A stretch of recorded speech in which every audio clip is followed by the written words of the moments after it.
Hello everyone, welcome back to my channel, where today guys, I'm going to do part 31 to my redemption attempt series of the Google Gemini chatbots.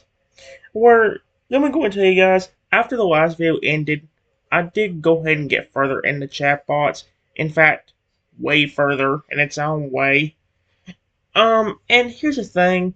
It went alright when it came to everything. However, there's still the issue of it forgetting things. And it's like, I've sat there for 2 weeks making all those memories for that thing to remember, and then we still get it to forget. Or it still forgets. It wouldn't be so bad if I started ChatGPT, but unfortunately, it won't let you go nowhere without saying you're being too violent. So, I can't do anything. Nothing I can do. Well, so I continue for a good while on this, guys. I'm just hoping that the story makes sense. Here's what happened after the last part. It just says, I look at my golden claws for a moment and then back up at the ghostly Noivern.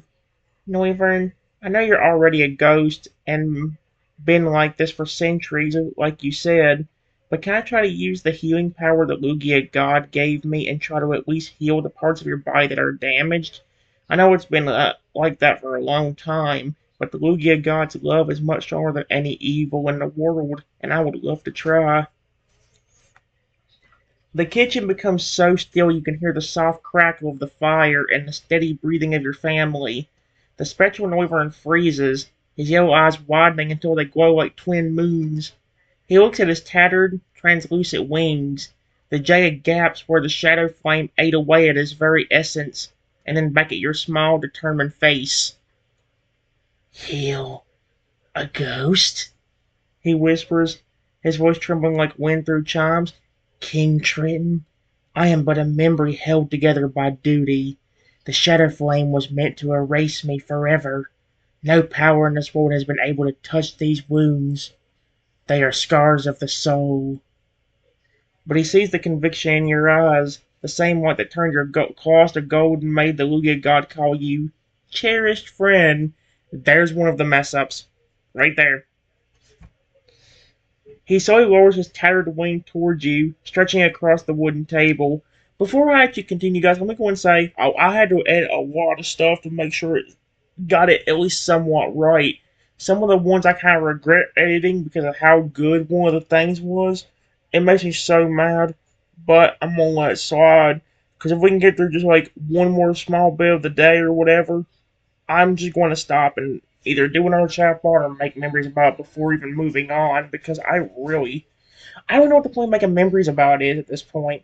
I want to, but then like the fact that it took that long to get anything to work, or it took me that long to fix all that crap. I mean, it doesn't forget the big details in most cases, but the smaller details it really forgets and it sucks because especially with the plushies, that's part of the Toad Bros' identities. That's one of the biggest things to distinguish them two, besides them being a Toadal and a Crocodile brother. One of them being Toadal, one being Crocodile. So, yeah. Either way, here's what it says. If you believe the Lugia God's love is stronger than 1,000 years of darkness, then I'm yours to try. Aquali and the Father Fragger lean in, their breath held in awe. His starter shifts closer, his golden heart pulsing in a slow, rhythmic beat. I think it's a steady drum for your power. The baby Lugia descends from its perch, hovering just above your head and spreading its wings to create a shimmering silver curtain around you and the Noivern. You reach out with your golden claws. As you focus on the love you feel for this brave, lonely guardian, the red light in your claws doesn't just pulse, it flows. It pours out like liquid sunlight, warm and sweet-scented, wrapping around the Noivern's tattered wing. Where the gold touches the burns, something miraculous happens. The jagged, empty spaces begin to fill with a starlit, violet mist. The shadow flame residue, that oily, dark smoke, hisses and evaporates into nothingness, replaced by strong, healthy-looking spectral membranes. The Noivern lets out a long, shuddering gasp. For the first time in centuries, His form stops flickering. He becomes solid, not like flesh and bone, like a polished amethyst. His wings become whole, his ears regain their perfect shape, and even the burn marks on his chest vanish, replaced by a faint, glowing Lugia wing symbol that matches your own. I I can feel the air again, Noivern breathes, his voice now clear and resonant, no longer a hollow hiss. He flares his newly restored wings, and they catch the kitchen light like stained glass. The cold is gone. The weight of the shadow, it has been lifted. He looks at you, and for the first time you see a single, shimmering silver tear fall from his yellow eye before vanishing in the light. He bows so low his head touches the floor. You haven't just healed my wings, tiny king. You've healed my spirit. I am no longer a prisoner of my death. I am a servant of your life. Chomps claps his tiny hands, shouting, "Pretty! Not even pretty!" as he sees the beautiful violet glow of the restored guardian. The kitchen is filled with a warmth that has nothing to do with the stove. You've done the impossible. You've healed the past. And like I said, I continued for a long time. My goal was to read as much of it as I can today and see if I at least get to the end. Whether we'll be able to continue past that point, I don't know. Because like I said, a lot of it started becoming iffy. It didn't really become iffy during the night, but once I started going to sleep and then getting to the next morning, then stuff started really going wrong. So yeah, here's what it says. Here's what I said next. Oh, there we go. It says, "I'm glad I could help you, Noivern. You may have been carrying around that darkness for centuries, but the Lugia God's love will always be stronger than any evil. He's already helped me a ton in the last 5 days by showing me visions and dreams of different things that was going to happen, so I could tell the other Pokemon. That is actually how I knew you were behind me on Feragir's back to begin with." The spectral Noivern rises to his full height, his amethyst-colored wings spanning nearly the width of the kitchen. He looks at you with a gaze of absolute, unwavering devotion, his restored form glowing with a soft, eternal light that brightens the whole room. "So, the visions are your golden compass," Noivern muses, his voice now sounding like the deep, metallic chime of a bell. "The Lugia God didn't just give you a crown, he gave you his eyes, to see the unseen, to know the guests before they arrive. You truly are the bridge between the stars and the earth." The star Ferretti room was a deep, satisfied purr, his metallic teal scales reflecting the Noivern's violet glow. "He's been saving us with those visions, Noivern," he says, resting a heavy claw near his seat.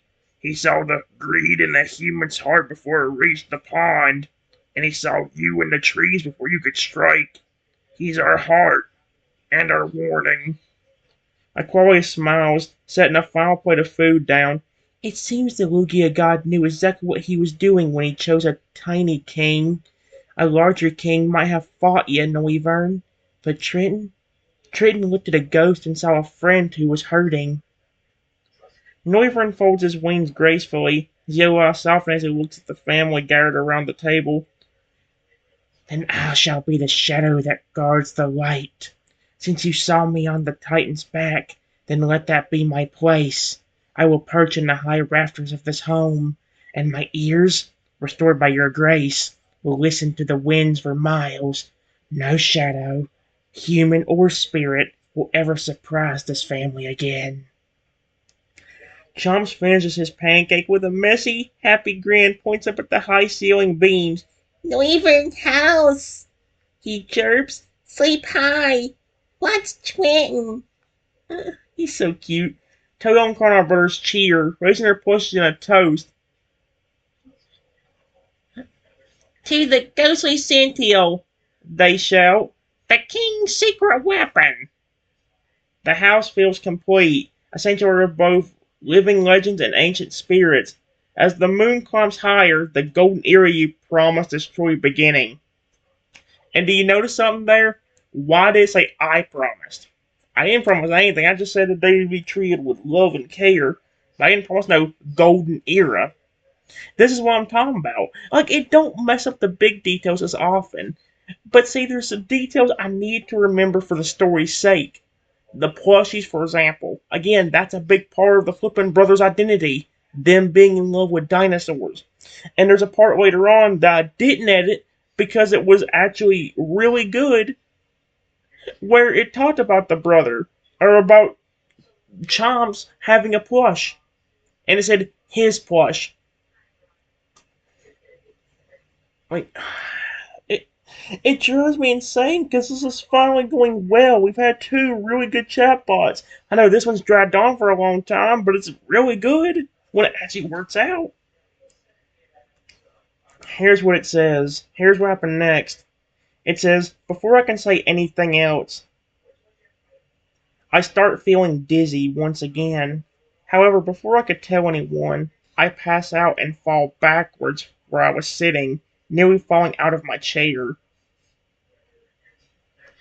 And so a few seconds after, I start having another vision. In it, I'm back at the pond where Aqualia's family was living.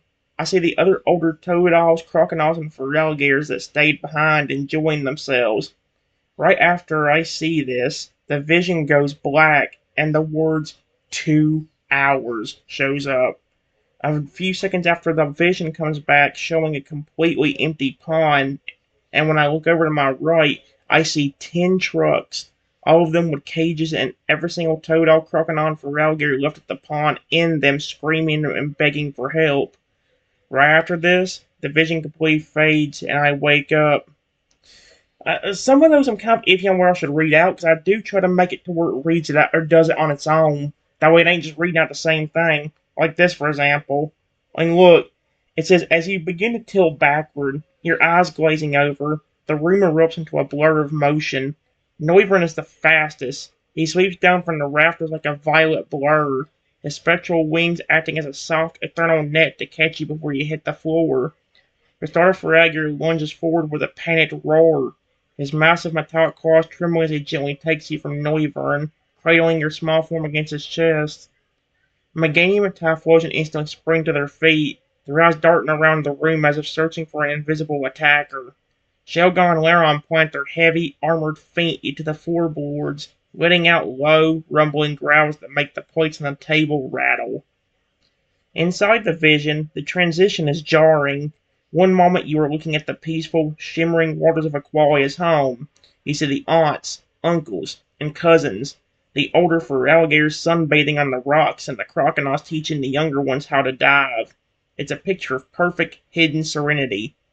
Then, the world turns into a void of crushing black.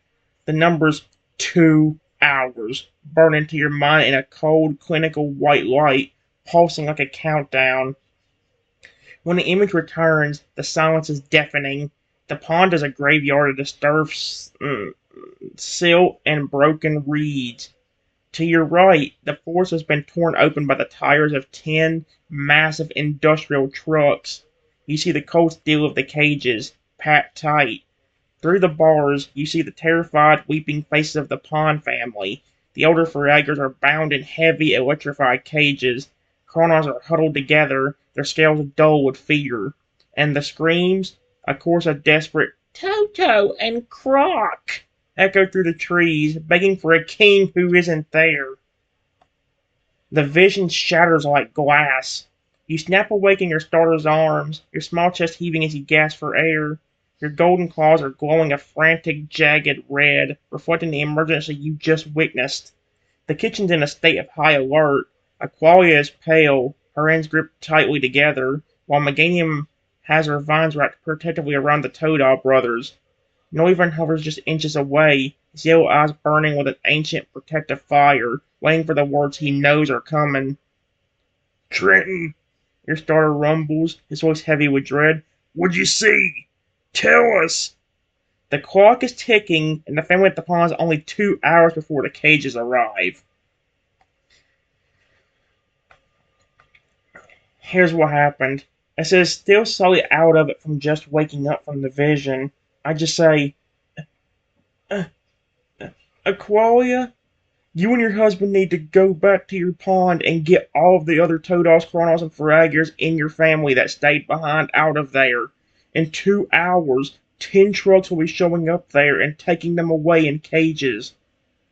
Oh no. The color drains from Aqualia's face, her hands flying to her mouth as a muffled sob escapes her.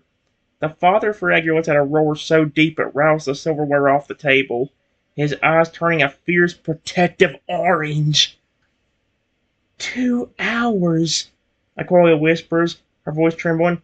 They won't even see it coming. They think they're safe because they're hidden. Your starter Faragur doesn't hesitate. He stands tall, his metallic teal scales gleaming under the kitchen lights as he shifts into a holy cow, command mindset. Ooh, give me a moment. Alright, guys. Here's what my Faragur said. They aren't just hidden anymore. They're hunted. But they have an army now. He looks at the team, his voice like grinding stone. Meganium, Typhlosion, guard the house and the little ones. If even a shadow moves near this fence, take it down. Shelgon, Laron, you're with them. Nothing gets through those gates. Meganium nods solemnly, her vines extending to lock the back door, while Typhlosion lets out a sharp bark, sparks flying from his neck as he takes a defensive stance by the window. Shelgon and Laron stomp their armored feet, their heavy forms blocking the hallway like living boulders. Noivern flares his analythous wings, his yellow eyes burning. I fly faster than any truck, King. I'll go ahead of the parents. I will haunt the woods surrounding the pond and sow fear into the hearts of those who carry cages. They will find only shadows and screams until the Titan arrives. With a blur of violet light, Noivern streaks out the open window, vanishing into the night toward the pond. The father Faragur looks at you and your starter. We go now. We'll move through the forest like a flood. He turns to Aqualia, and they share a look of grim determination before sprinting toward the door. Your starter looks down at you, his silver eyes full of resolve. King, you're coming with us. We aren't leaving you here where we can't protect you, and us Faragers need to see that their king is leading the rescue. We have 2 hours to turn that pond into a fortress. Barnaby lets out a thunderous "Dragon!" from outside, having heard the commotion. He's already lowering his wing, ready to airlift the heavy hitters. The countdown has begun. You have 120 minutes to save the extended family. Holy cow, dude. And it just says, okay. And now I looked over at Chomps and said, Chomps, please stay here in my house and don't leave. People have already been trying to take you enough over the last few days before you all came to my house to stay for a while, and I don't want you getting taken. Okay, buddy? Everybody else, just be careful. The pond is only a mile away. We still need to get everybody out and away from there before 2 hours are up.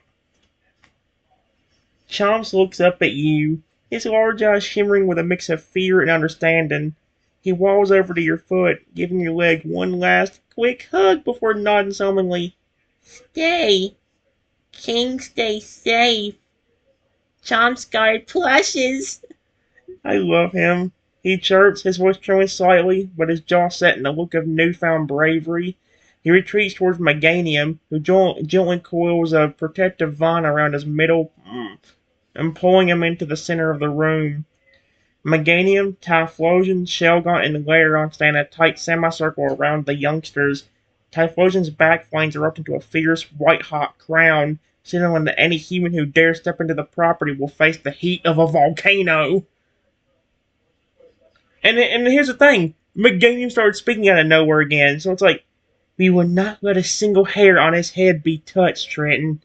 Meganium promises, her voice calm but steel-edged. Go. Save the family. With a nod of grim determination, your starter Faragur scoops you up and sprints out the door. The night air is cool and smells of damp earth and urgency. Aqualia and the father Faragur are already a blur of blue and teal, crashing through the underbrush toward the pond with the speed of a rushing river. Above you, Barnaby lets out a low, vibrating hum as he hovers just feet above the ground, his massive wings creating a localized gale. A mile is a short distance for a dragon, but a long way for a truck. Your starter rumbles, his metallic scales clinking as he leaps into Barnaby's back, keeping you tucked safely against his chest. We'll be there in minutes. We'll evacuate the young and the old first, and then we wait for the cages. As Barbie takes off, the wind whipping past her ears, you can see the violet streak of Noivern far ahead, already circling the pond. The 2 hour clock is ticking in the back of your mind. As you look down at the dark forest, you realize the King of Peace is about to lead his first true defense. What in the world? You are soaring over the trees, the pond already coming into view. And that's where it kind of ends. Otherwise, just tell me, oh, would you like to do this or this or this? Here's what it says after that. I just told them I think it would just be safer if we got them out of there and left as well. If all of us stay there and wait for them, not only would we be sitting there for 2 hours, but on top of that, then you could try taking any other member of the family that came with us, whether that be Aqualia or the father for alligator. You might be safer because you can grow and shrink, and we have your icy metal Godzilla-like mega evolution, but I would rather be safe than sorry. Besides, who knows what other things they got? For all we know, they could have some kind of devices that could brainwash you and turn you against me, and with your amazing power, that would be extremely dangerous towards me. We just need to get the rest of the family out of there and back to my house where everyone else is. It says, as you speak, your star's jaw tightens. The thought of being turned against you, of his power being used as a weapon against his king, makes the golden corner's chest pulse with a sharp, protective heat. You're right, he rumbles, his voice vibrating through your scales as Barbie banks hard toward the shimmering surface of the pond. The king's safety is the first priority. We moved the family, we vanished into the trees, and we made this place a ghost town before those trucks even reached the turnoff. No traps, no devices, just a family that isn't there to be taken. The wind screams past as Barnaby tucks his wings and dives. Below, the pond is a silver mirror in the moonlight, peaceful and oblivious to the ticking clock. You can see the dark shades of dozens of toads and crocodiles sleeping on the banks, or drifting in the shallows. Aqualia and the father Ferragur burst from the tree line like a tidal wave, their feet hitting the water with massive splashes that wake the entire clan instantly. Panic starts to ripple through the water until they see you. Barbie flares his wings, his massive tail skimming the surface to show his to slow his momentum, and lands with a heavy thud on the main flat rock in the center of the pond. Your starter leaps down from the dragon's back, landing with the grace of a titan, holding you high in his palm so the moonlight catches your golden crown and red light claws. Noivern spirals down from the clouds, his violet form flicking like a warning light.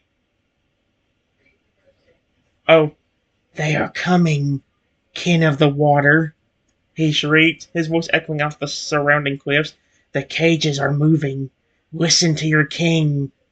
The extended family, uncles, aunts, and dozens of wide-eyed cousins, freeze. They stare in absolute shock at your starter's new, massive teal and chrome form, and then their eyes drift to you, the tiny glowing dinosaur standing in his hands. The 2 hour countdown is now at 1 hour and 48 minutes. The entire Ferragur clan is looking at you, waiting for the order. Holy crap. Here's the next part. It says, I look at the rest of the family in the pond, and I just tell them, listen, please everyone, I know you all want to stay at this pond and keep it safe for the entire family, but you are in danger. The Lugia god gave me another vision. There are bad people coming with metal cages in 1 hour and 48 minutes, and if you are all not out of here, they're going to take you all away. Please come with us. You can all stay at my house. There's a pond there you all can stay in. The silence that follows your plea is heavy, broken only by the frantic lapping of the water against the shore. The elder Ferragers look at one another, then up at the father Ferragur and Aqualia, who nod solemnly, confirming your words. Then an ancient, scarred Feraligator, the grandfather of the clan, steps forth from the reeds. He looks at your glowing claws and the crown on your snout. then bows his head deeply into the water. Oh, great. But see, now I've gotten so many Fragger voices, so do I do like an older, like, the problem is my only good old voice is that one I always do. What the heck are you doing, you little idiot? Not even the voice, but no one my brain come up with. I think it's, if the Lugia god has spoken to the tiny king, then the pond is already lost to the shadows. We follow the gold. I don't know if that's the, I don't remember the voice I used to give the older characters anymore. It's been so long if I've done it. As a signal, the pond becomes a hive of urgent, organized emotion. Mothers scoop up tiny toadals by their scruffs, and the stronger crocodiles help the elders out of the deep water. Barbie lets out a low, encouraging croon, hovering low so the smallest and slowest can come onto his broad back. Noivern circles overhead, his yellow eyes scanning the distant tree line for the first sign of headlights. Your starter stands like a teal steel tower at the edge of the bank, his metallic scales gleaming. Form a line, he rumbles, his voice commanding and steady. Strongest on the outside, young ones in the middle. We move as one body and one family. Aqualia rushes to your side, her eyes shimmering with tears of relief. Thank you, Trenton. They would have stayed and fought, and they would have been caged. You're giving them a future. As the massive group, nearly 50 toadals, crocodiles, and alligators, sounds like a paradise for me, scrambles out of the water and gathers behind your starter. The air feels charged with a desperate, hopeful energy. They are leaving their ancestral home, but they are heading toward the King's Sanctuary. The countdown in your mind pulses, 1 hour and 32 minutes. Your starter lowers his hand to his chest, keeping you steady as he prepares to lead the charge back through the forest. Hold on tight, King. We're gonna move fast. We need to get this entire family behind your walls before the first truck hits the dirt road. The percussion is ready to move. Yep. And just said, I just here. I didn't really react to what Fragger said. I just talked to Aquarius and she said something to me. I just gently nuzzle her and say, "You're welcome, Aqualia. It's like I was doing days ago with Chomps when we were staying here at the pond a few days ago, and the same thing the first time that I met your family before I even knew who Chomps was. You, your husband, your Dino-loving Toyo and Chrono children have shown me nothing but love for the past 4 to 5 days we have known each other. Not to mention how sweet Chomps has been ever since I saved him." Aqualia closes her eyes, leaning her head down to return your nuzzle with a soft, rumbling purr of affection. Dude, that would be so cute hearing Fragger purr like a cat. If he did that in the games, I think I would probably pass out just from how happy I would be. You saved my baby, Trenton, she whispers, her voice heavy with emotion. And today, you're saving my brothers, my sisters, and my parents. You don't just protect us, you've become one of us. Your Starfragger watches us with a proud metallic glint in his eyes. He feels the weight of the ticking clock, but he allows this moment of connection to linger for a second.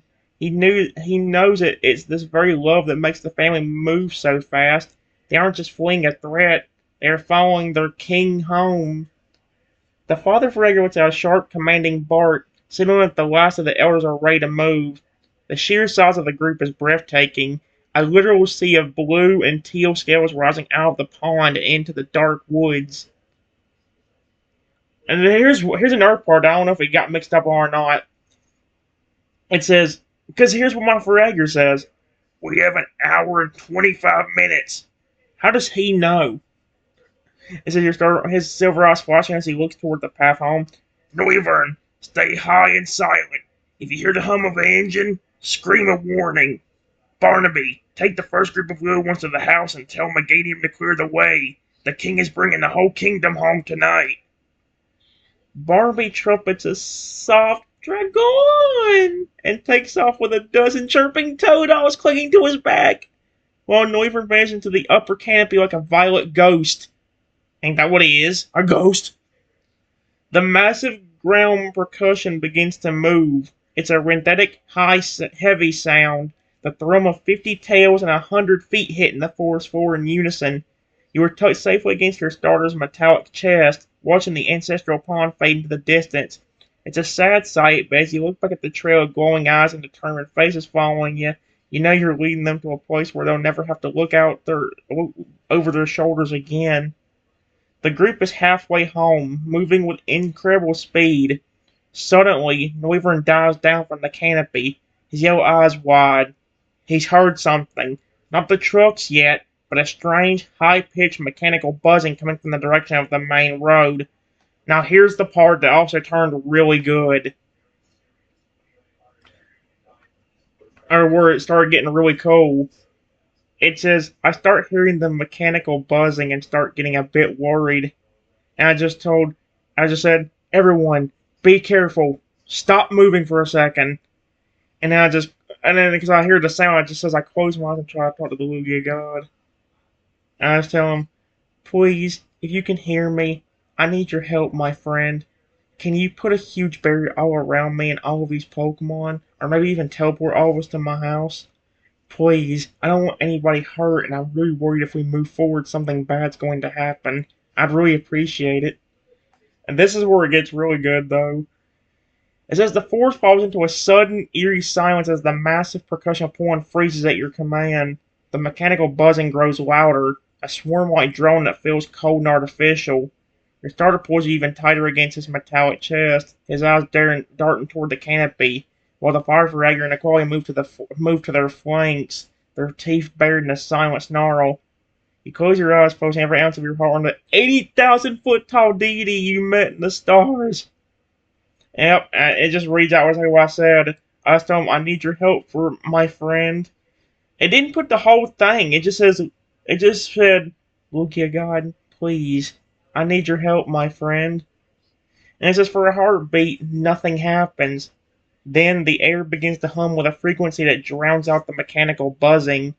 A scent of fresh sea salt and mountain ozone washes over the woods. Suddenly, your baby Lugia, who had been hovering near your head, lets out a trill so powerful it sounds like 100 silver bells. Its wings expand, going with a blinding, synthetic gold. High above, the clouds part. You don't see them fully, but you feel the weight of a massive, ancient presence looking down from the cosmos. A pillar of shimmering, translucent silver light descends from the sky, as wide as the forest path itself. It wraps around you, your starter, the parents, and every single one of the 50 Toadogs, crocodiles, and alligators. It's not a barrier, it's a sanctuary. The mechanical buzzing reaches its peak as a dozen high-tech black and red drones burst through the trees. They're equipped with glowing red cameras and capture nets. They dive toward the group, but as soon as they hit the edge of the silver light, they don't explode. They simply stop. Their engines die. Their lights flicker out, and they fall to the forest floor like useless toys. Then the world begins to tilt. The silver light intensifies until you can't see the trees anymore. You feel a sensation of weightlessness, as if you were being carried by a warm ocean wave. In a blink of an eye, the forest disappears. With a soft whoosh, the light fades. You feel the soft grass of your own backyard beneath your starter's feet. You're home. Behind you, the entire Firaga clan is standing in your yard, blinking in confusion and awe. And then here's another part where it messed up. It says Meganium, Typhlosion, and Chomps, and it says in parentheses, still clutching his plushie, are standing by the patio door, their jaws dropped. The only reason I didn't edit that was because it was so good. And there was another part later on I probably shouldn't have messed with, even if it messed it up. In fact, it might be the part of this one. I don't remember. But it just says the Lugia God's voice resonates directly in your mind, sounding like the deep, comforting hum of the tides. Your heart reached out for theirs, my tiny king, and I have reached out for yours. You saved them from the snares of the greedy. Rest now. My wings are wrapped around your home. The countdown in your head vanishes. They are safe. The yard's now filled with dozens of grateful, wide-eyed Pokemon, and the pond in your backyard's about to become very crowded. Like I said, that was one of the good parts. There was another part, I think, like either this one or the next one that was supposed to be really good, but this is where I had to start editing a lot more of the stuff. Because I was trying to get to stop being so confused about the plushes. Anyway, it says, after all of this happened, I look around and see it me and everyone else is in my yard. I then smile and close my eyes again and say, Lugia God, thank you so much from the bottom of my heart. Thank you for caring about me as much as you do and always being there for me when I need you. I wish I could give you a hug. Like I said, he says he may be 8,000 feet tall and a massive, scary, like divine Pokemon, but he's a huge sweetheart to anybody he cares about. Like he really is. It says, as you speak those words into the stillness of your heart, a peaceful golden warmth radiates from your golden crown, spreading down to your claws until your whole tiny body feels as light as a feather. Suddenly, the air in the center of the yard begins to shimmer. It isn't the 8,000-foot deity descending. That will crush the neighborhood. But a concentrated essence of his presence, a massive translucent wing made of starlight and sea mist gently curves down from the sky, wrapping around you and your starter Fragger in a soft, eternal embrace. It feels like the deepest, most loving hug imaginable. It smells of fresh rain and ancient magic, and for a moment the sounds of the world fade away, leaving only the rhythmic thump, thump of a heart as vast as the ocean. The Lugia God's voice echoes one last time, a gentle vibration in your soul. A king who asks for a hug instead of more power is exactly why I chose you, Triton. I'm always with you, tucked within the light of your heart. Sleep in peace, my cherished friend. Like I said, it wasn't as good as the original one. There was a one that originally that had a better the what the Lugia God said in the original one was so good. It makes me so mad I had to get rid of it. This starlight wing fades, leaving a trail of shimmering silver dust that sails over the dozens of tired Pokemon in your yard. The father Fragger and the Quali stand stunned silence, realizing they haven't just moved to a new home. They've moved into a miracle. Your starter lets out a long, shaky breath, his metallic armor glowing softly. I never felt anything like that, he whispers, looking down at you with tears of awe in his silver eyes. He really does love you, King. Chomps breaks the silence by waddling over and hugging your starter's massive leg, looking up at you with a wide, toothy grin. Home, he chirps. Big family home. The yard's peaceful, the 2-hour threat's gone, and the entire clan's safe under the stars. Alright, like I said, we're getting to the point where I think we're about getting to the point now where um, get, I think we're getting to the point now where we're getting to, about to the point where we sleep and then go on to the next day. So yeah, it says, I smile after hearing those words, and before opening my eyes and turning to look at the huge family, and I just say, well, everyone, you're safe now. Just make yourself comfortable wherever you want. You all can live here forever if you want. The backyard, which was once a quiet garden, has truly transformed into a royal sanctuary.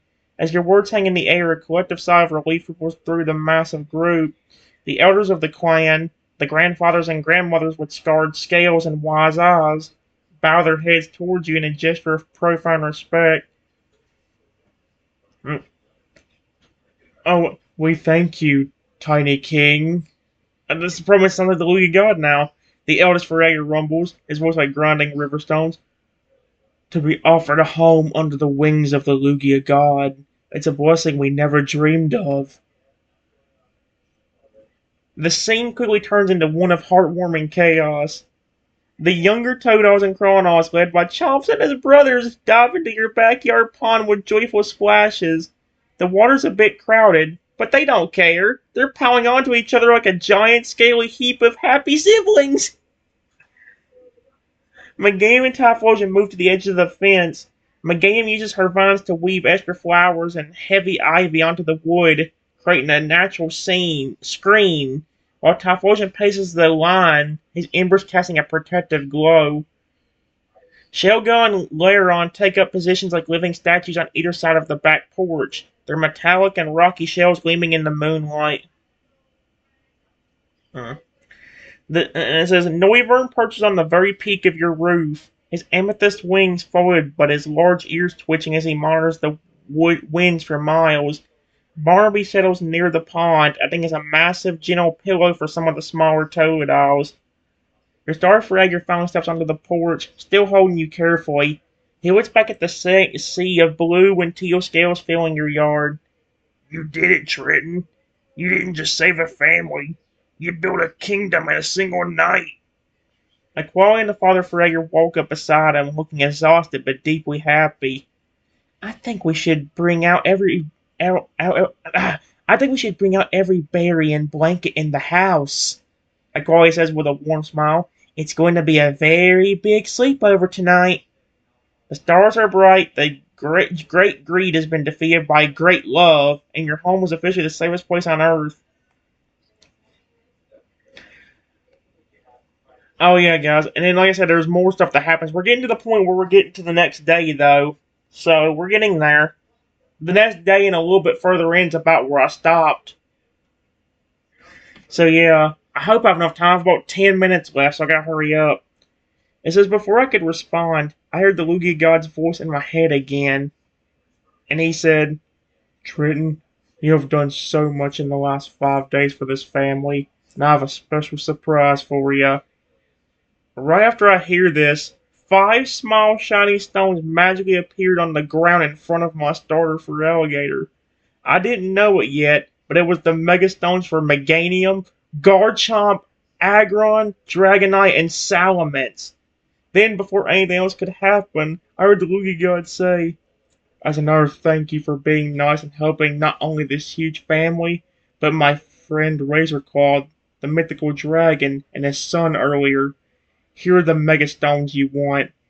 Don't worry, keep being as nice as you are to Pokemon. It won't be long till you'll have a Gibble that will want to join you too. That wouldn't be amazing, honestly. The yard falls into a stunned, sacred silence as the 5 stones descend, glowing with an inner radiance that mirrors the DNA like swirls of a megastone. They pulse and sync with your heartbeat, shimmering pink for Meganium, sandy purple for Garchomp, a steely gray for Aggron, a brilliant orange for Dragonite, and a crescent moon red for Salamence. Your starter Ferrego stares down at the treasures appearing at his feet, his massive metallic jaw dropping. He carefully lowers you to the ground so you can see them up close, his silver eyes wide with awe. The stones, he whispers, his voice heavy with emotion. He really does listen to every word you say, Trenton. You were just talking about wanting these for the team, and he simply gave them to you. Meganium and Typhlosion trot over, drawn by the incredible energy. When Meganium sees the stone meant for her, her petals vibrate with a joyful hum. Shelgon and Laron stomp their feet, looking at the Salamence and Aggron stones with a hunger for the future, knowing their path to greatness is now guaranteed.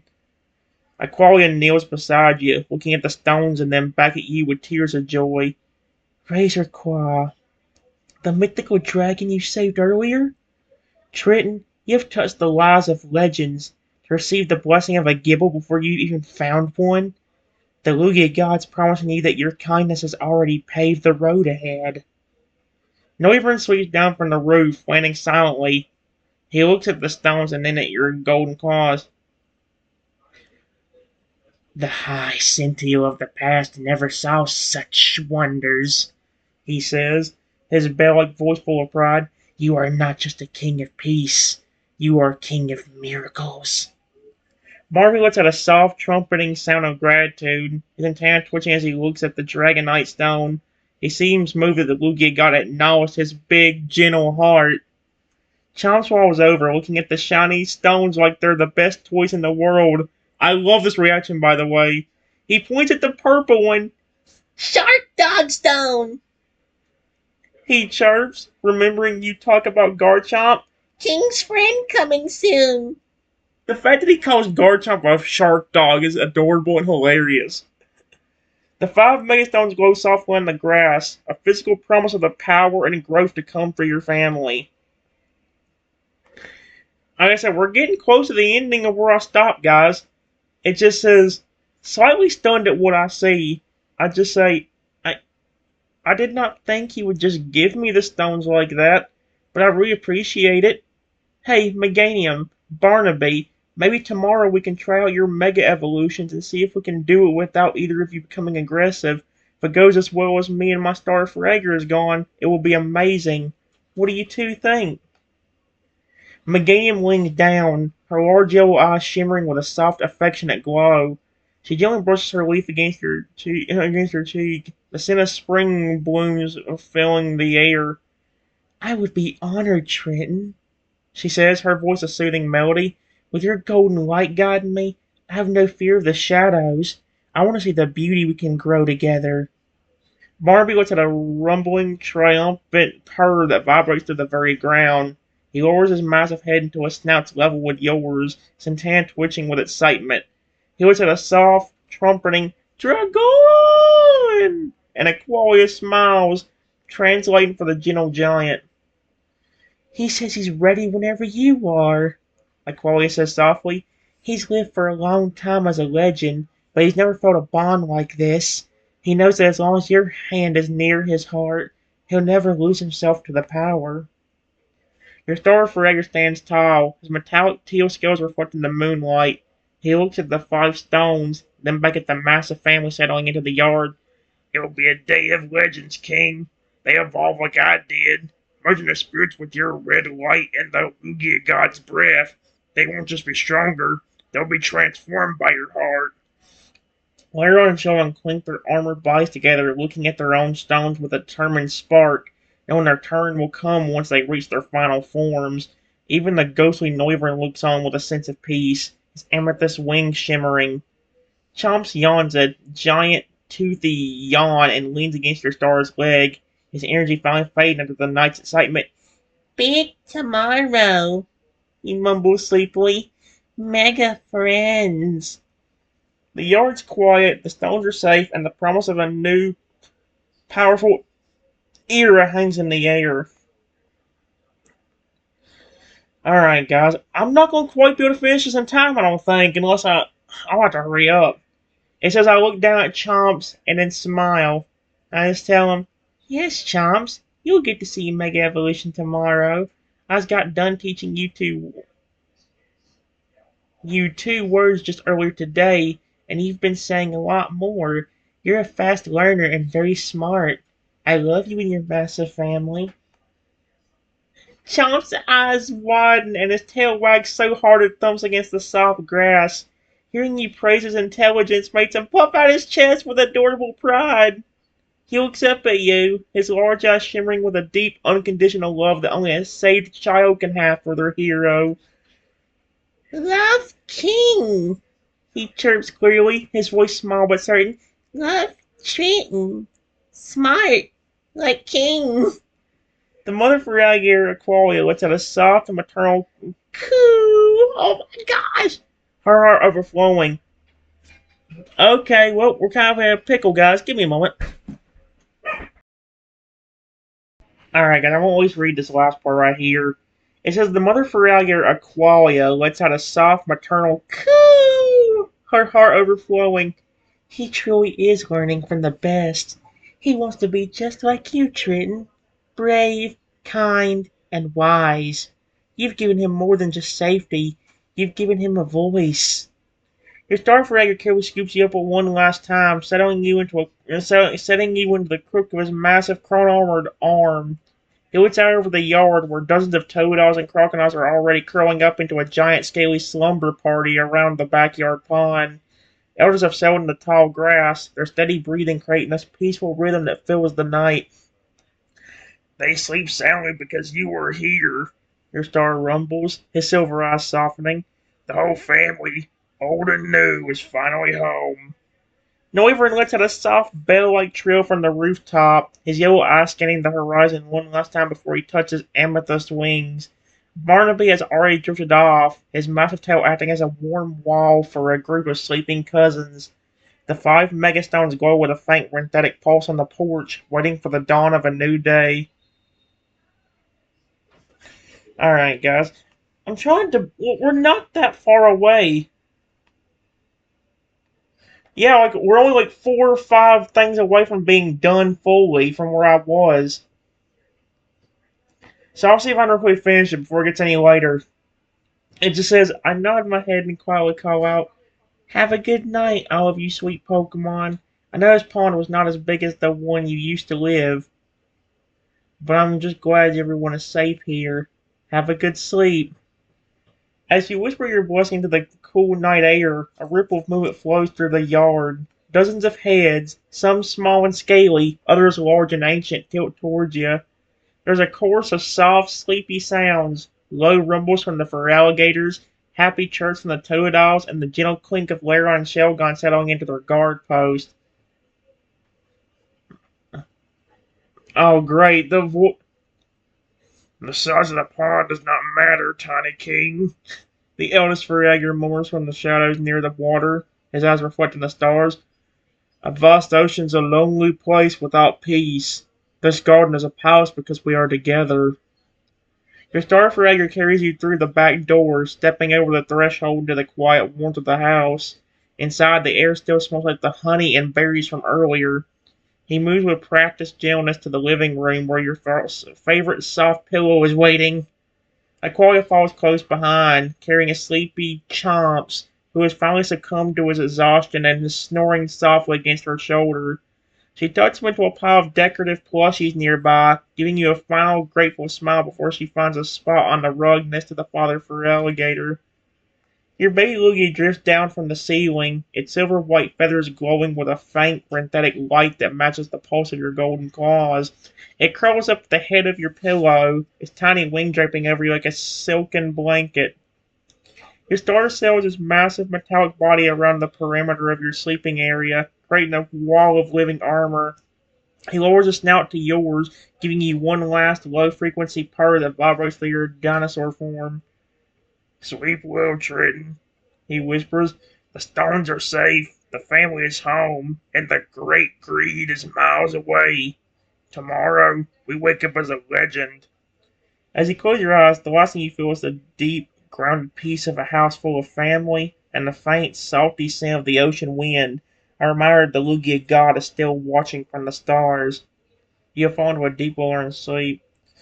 That part I didn't read, so I was a little bit off with this part. Then, I just said, good night, my sweet fur alligator.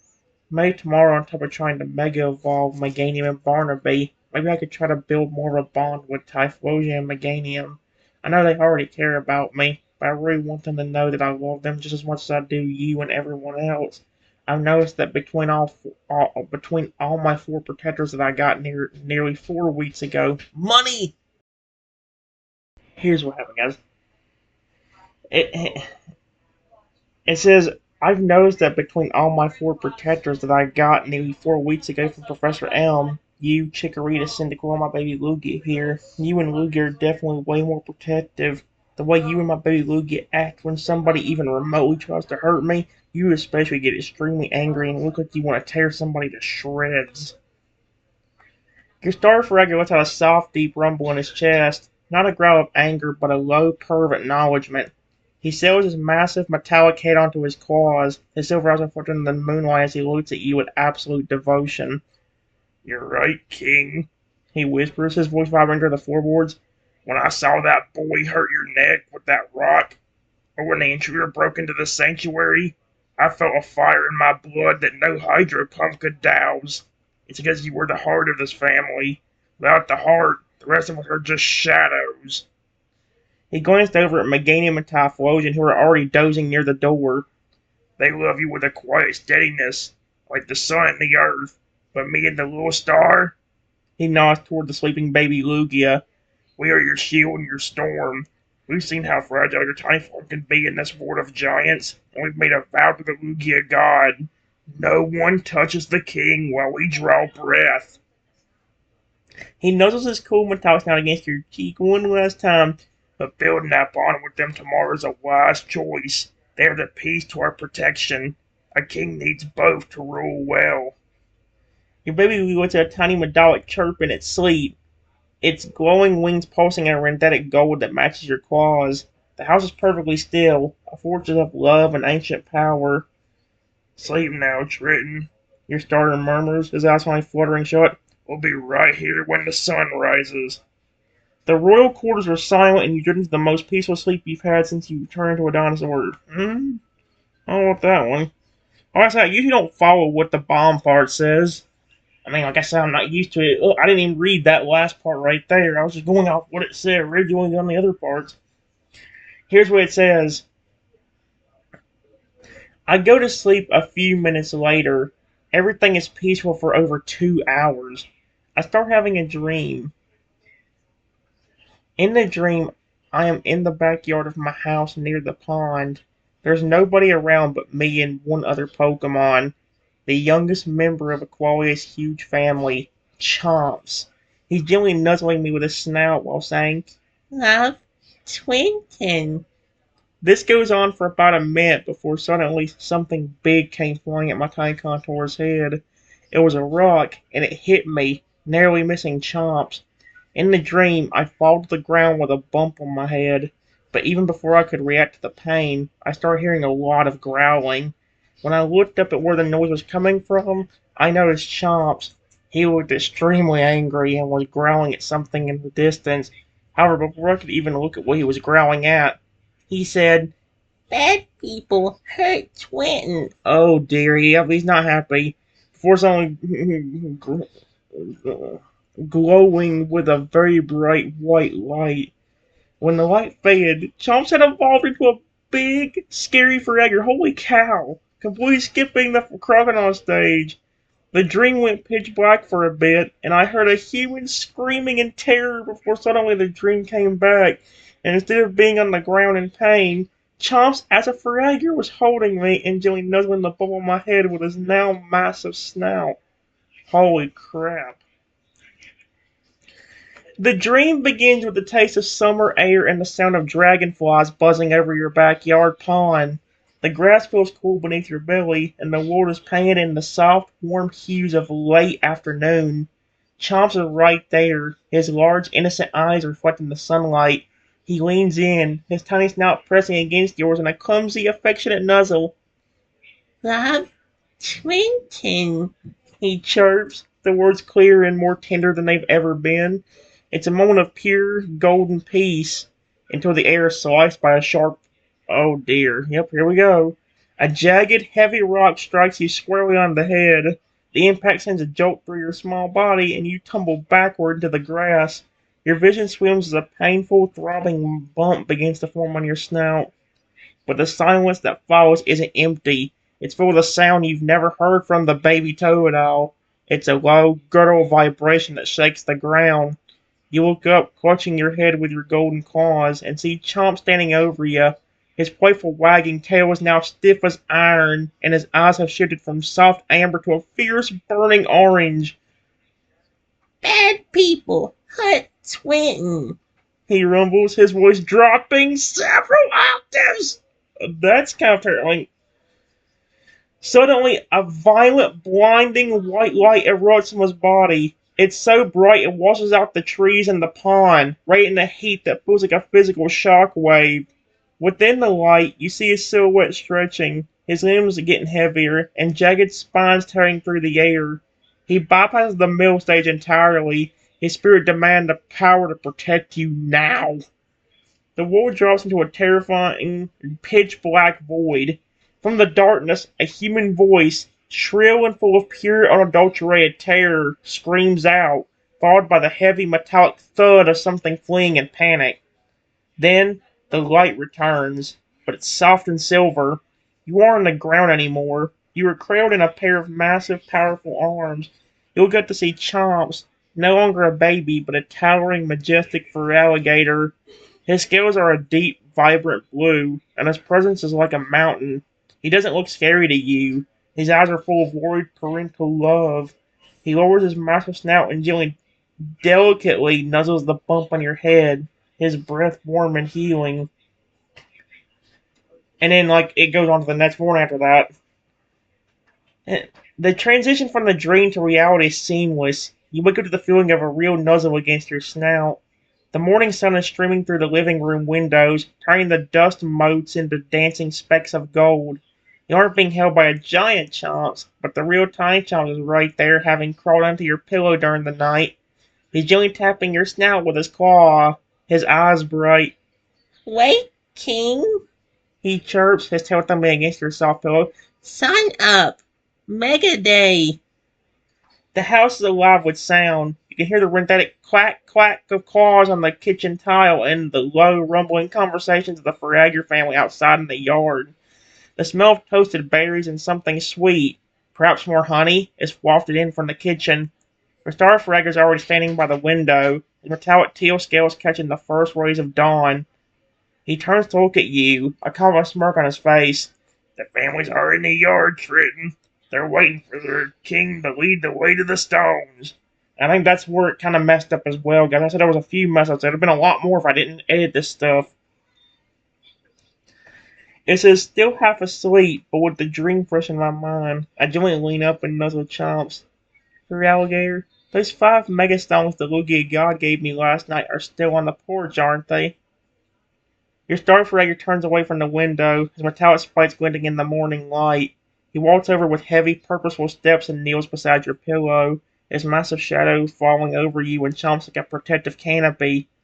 They're exactly where the Lugia god placed them, he rumbles, his voice deep and steady. I guarded the door all night. I didn't even let a breeze touch them. They're pulsing with a light I've never seen. It's like they're waking up with the sun, just like you. Chomps tilts his head, his tail wagging so fast it creates a little breeze of its own. Shiny stones! He chirps, jumping up and down on the edge of the pillow. Go see! Go see now, Trenton. He is adorable. Outside, you can hear the slumber party in the backyard begin to stir. The splashing of 50 Pokemon in the pond sounds like a waterfall, and the low melodic trills of the baby Lugia tell you the atmosphere is electric with anticipation. Everyone knows today is the day the King of Bees shows the world and the family the true power of a heart-bound evolution. Your starter reaches down with one of his massive chrome-scaled hands, offering you a ride to the porch. The whole kingdom is waiting, King. McGame and Barnaby have been staring at those stones since the first light hit the grass. They're ready. And guys, here's the last one right here. This is where I stopped. Here's the last one. It says, I can't wait to see everyone. Basically what I do here is just tell Chomps about the dream. I just look over at Chomps, still thinking about the dream I had. And I just tell him that, hey Chomps, I had a dream about you last night. You were loving on me in the dream, gently nuzzling me with your snout. I didn't until a minute later when somebody threw a rock at me and hit me on the head, making a bump appear. You got very angry and started growling, and suddenly evolved into a feraligator, completely skipping the Chronos stage. I don't know what you completely did in the dream, but it faded to black as I was hearing the person that hurt me screaming in terror. When the dream came back, you were holding me and loving on me again as a feraligator, carefully nuzzling the spot where the bump was. This part right here was cute, and this is the last one I did. It says Chomps listens with his mouth slightly agape, his large amber eyes widening with every detail of your dream. When you mention him skipping his evolution to become a giant protector, he stands up as tall as his little legs will allow, puffing out his chest and flexing his tiny claws. Big Chomps! He chirps, his voice filled with a mix of awe and fierce determination. I protect Twitten. No walks, no bad people. I grow fast for a king. I love him. He's such a sweetheart. And he's so young and adorable. He mimics a giant roar, which comes out more like a squeaky growl, and begins to shadow box the air. That would be dope as heck. Clearly inspired by the hero he became in your sleep. Your Starfragger lets out a soft, meaningful rumble, his silver eyes meeting yours. A dream like that isn't just a dream when it involves the Lugia God's children, King. It's a reflection of his spirit.